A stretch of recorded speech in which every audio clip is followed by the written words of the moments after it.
بسم اللہ الرحمن الرحیم۔ پیدائش کے بعد فوت ہونے والے بچے سے متعلق اجمالی احکام۔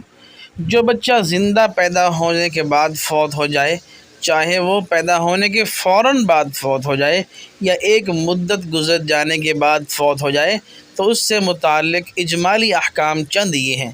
نمبر 1، اس بچے کو سنت کے مطابق غسل دیا جائے۔ نمبر 2، اس بچے کو سنت کے مطابق کفن دیا جائے۔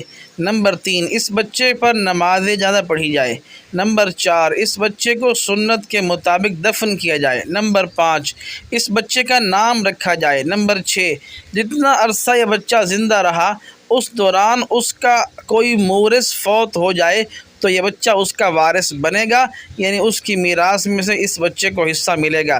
نمبر 7، جتنی مدت یہ بچہ زندہ رہا اس دوران اس بچے کی ملکیت میں کوئی مال آ گیا اور وہ اس کی وفات تک اس کی ملکیت میں موجود تھا، تو وہ مال اس بچے کے فوت ہونے کے بعد بچے کا ترکہ شمار ہوگا اور اس پر ترکہ اور میراث کے احکام جاری ہوں گے۔ یہ اجمالی احکامات ہیں، تفصیل اہل علم سے پوچھیں۔